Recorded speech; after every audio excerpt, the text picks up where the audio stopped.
আমার ব্যক্তি জীবনে যেমন আমি বিয়ে করেছি দীর্ঘ 9 বছর, কেউ জানতেও পারেনি। তো মাঝখানে হয়তো বা একটু সোশ্যাল মিডিয়াতে আমরা একটা রসের জায়গাও হয়ে গিয়েছিলাম। তো আমার কাছে মনে হয় যে সোশ্যাল মিডিয়াতে মানুষকে সোশ্যালাইজড করা উচিত, ব্যক্তি জীবনে ওইভাবে শেয়ার না করা। অনেক সময় না আপনি দেখেছেন কিনা বা শুনেন কিনা, আমার কাছে মনে হয় যে হচ্ছে মানে চোখের নজর বলে একটা কথা আছে, মানুষের কিন্তু নজর লেগে যায়। তো ওভারঅল মিলে আমার কাছে মনে হয় যে আসলে সবাই আমাদেরকে একটু সিলেক্টিভ হওয়া দরকার, ব্যক্তি জীবনের জায়গাটা স্ট্রং হ্যান্ডেল করার পর শেয়ার করা দরকার, যে শেয়ার করলে আমি প্রবলেমে পড়বো না। টকশোতে আবেগঘন কণ্ঠে অপু বিশ্বাস বলেন, মানুষকে খুব সহজে বিশ্বাস করা ঠিক না।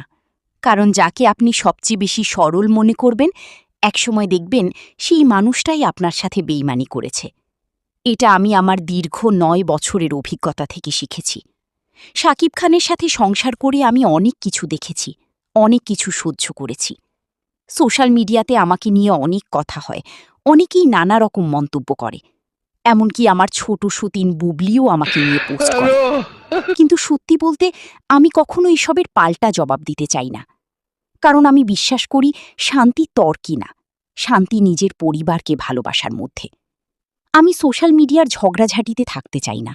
যার যেমন ইচ্ছা সে তেমন থাকুক। আমি শুধু আমার আব্রাহাম খান জয়কে নিয়ে, আমার সন্তানকে নিয়ে, আমার স্বামীকে নিয়ে শান্তিতে থাকতে চাই। এটাই আমার কাছে বেস্ট জীবন।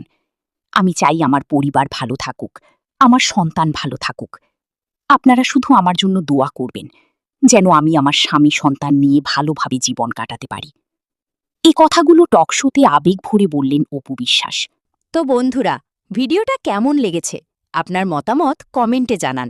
চ্যানেলে নতুন হলে সাবস্ক্রাইব করে বেল আইকনটি বাজিয়ে পাশে থাকুন এমন নতুন নতুন ভিডিও সবার আগে পেতে।